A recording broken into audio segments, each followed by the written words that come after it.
9. 회사는 학생을 원하지 않는다. 그들은 프로를 원한다. 왜? 회사는 학교가 아니니까. 또 명심해야 할 것은 회사는 학생을 뽑지 않습니다. 학생을 원하지도 않고요. 바로 투입해서 일을 할 수 있는 그 분야에서 어느 정도 전문가를 뽑고 싶어 합니다. 그래서 심지어 신입사원 공채에서조차 경험을 물어봅니다. 회사는 돈을 주는데 굳이 가르쳐서 일을 시키고 싶지 않아요. 이미 완성되어 있는 누군가를 뽑고 싶어 합니다. 그러니 그들이 듣고 싶어하는 경험과 예시를 면접 때 주면 됩니다. 근데 사실 대학생이 무슨 경험이 얼마나 있겠어요. 그래서 더 면접은 힘겹기만 하죠. 그래서 작은 일이라도 꼭 돈을 벌어봐야 일단 어떠한 회사의 면접에 임하기가 쉽습니다. 야채라도 팔아봐야 세일즈 해본 경험이 생기는 것이고, 외국에 잠깐이라도 여행을 갔다가 혹은 해외 생활을 해봐서 혹은 혼자 살아봐서 하는 등의 나의 어떠한 스토리가 있는 경험이라면 그것이 모두 면접의 도구가 됩니다. 면접은 내가 어떤 사람인지 그 스토리를 이야기하고 나를 파는 자리이기 때문이에요.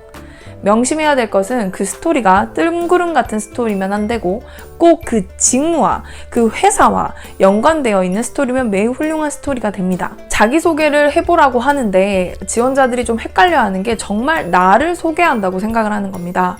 나를 소개하는 자리가 아니라 이 직무에 맞는 나를 소개하라는, 사실 직무 소개서 같은 말이에요. 그래서 이 직무에 어울리는 내가 어떤 사람인지, 나의 장점들 중에서 이 직무와 정말 핏하게 딱 들어맞는 그 장점을 녹여서 자기소개를 만드는 겁니다.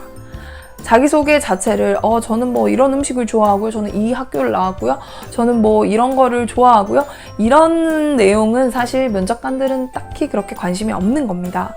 그들이 원하는 건 이 자리에 이 지원자가 딱 맞는지, 이 사람이 가지고 있는 역량이 이 자리에 들어왔을 때 문제가 없을 것인가, 이 자리를 돈값을 제대로 할 것인가, 그것을 보기 위한 질문이기 때문에 자기소개 자체도 직무소개라고 생각을 하고 그곳에 나의 역량을 딱 맞춰서 그 대답을 만들어내는 것이 아주 훌륭한 답변이 되겠죠.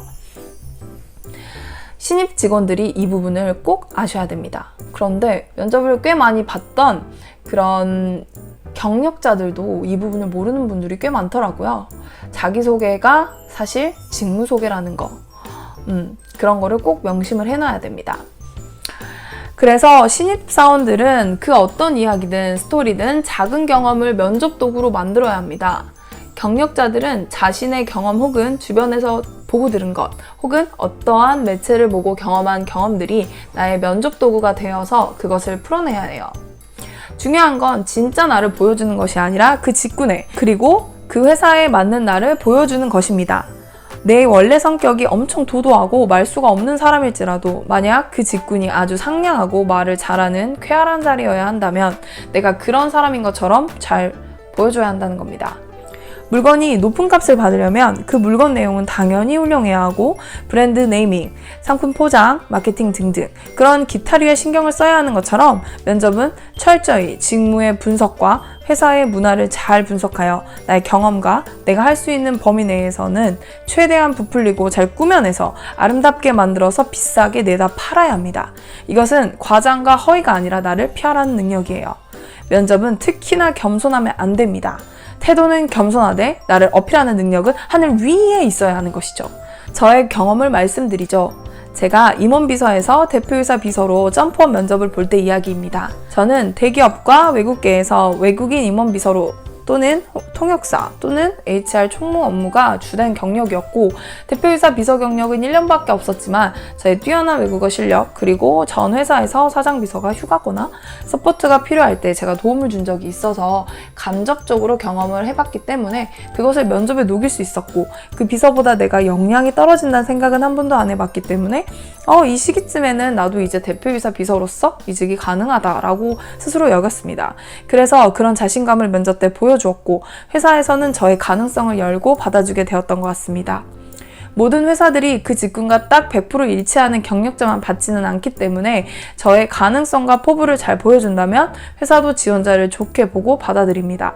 바로 저와 같은 경우 전문 대표이사 비서 경력은 1년밖에 없고 나머지 6년의 경험이 모두 통역사, HR 총무, 임원비서 경력인 경우에는 진짜 대표이사 경력으로만 7년을 했던 사람들보다 사실 저의 장점은 일단 나의 페이가 그들보다 조금 더 저렴하다는 겁니다.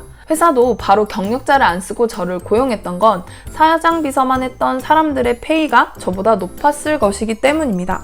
하지만 지금 이 지원자의 포텐셜, 즉 잠재 능력이 괜찮아 보이고 가성비가 괜찮다면 회사 입장에서는 사실 저를 마다할 이유가 없는 거죠. 여기서 저의 포텐셜은 영어를 잘해서 외국인 사장 서포트에 문제가 없다. 사장 비서 경력이 좀 적지만 사장 비서 업무도 잘 할 것 같다. 페이가 좀 더 싸서 합리적이다. 경력이 너무 없어서 애기 비서는 아니고 일센스는 있을 것 같다. HR 총무 업무도 해봤기 때문에 나중에 요긴하게 사용될 것 같다. 정도로 요약해 볼 수 있겠네요. 이렇게 9가지를 일단 마음속에 잘 그려보시고 면접을 준비해 보시면 좋겠습니다. 요새 코로나 때문에 일자리가 줄어들어 취업이 꽤나 힘든 걸로 알고 있습니다. 하지만 저는 지금도 현재 헤드헌터를 통해서 이직 추천을 받고 있고 코로나가 있을 때도 2번 최종 면접에 합격하여 한 곳에 근무하였고 다른 곳은 건강상의 이유로 가지 않겠다 말씀드렸습니다. 제가 이 말씀을 드리는 이유는 모든 사람이 취업은 어렵지만 그 위기 속에서도 살아날 구멍은 있다는 말씀을 드리고 싶다는 것입니다. 세상 탓, 코로나 탓을 하고 있어봤자 나의 인생은 바뀌는 게 없어요. 오히려 코로나로 인해 성장하는 회사가 있어 더 많은 직원을 채용하고 있습니다. 내가 일할 자리는 꼭 있습니다. 제가 20대에 청계천 라인을 따라 걸으면서 수도 없이 많은 건물을 바라보며 저 많은 빌딩 속에 내 자리 하나 없을까? 이런 생각했었거든요. 분명 저 무수한 별과 같은 곳에 내 작은 자리 하나 정도는 있을 거야. 이런 생각으로 저는 계속적으로 도전을 했습니다. 결국 저는 지방대를 나왔지만 서울에 있는 유수의 대기업과 외국계를 다녔습니다. 저는 청계천에서도 근무해보고 싶었고 강남 쪽에서도 근무해보고 싶었고 여의도에서도 근무해보고 싶었어요. 여의도는 빼고 제가 전부 다 이뤄봤네요. 여의도에서 근무해보고 싶었던 이유는 제가 한강을 너무 사랑했기 때문이에요. 그런데 삼성동 쪽에서 근무할 때 고층 빌딩이다 보니까 한강이 엄청 잘 보였거든요.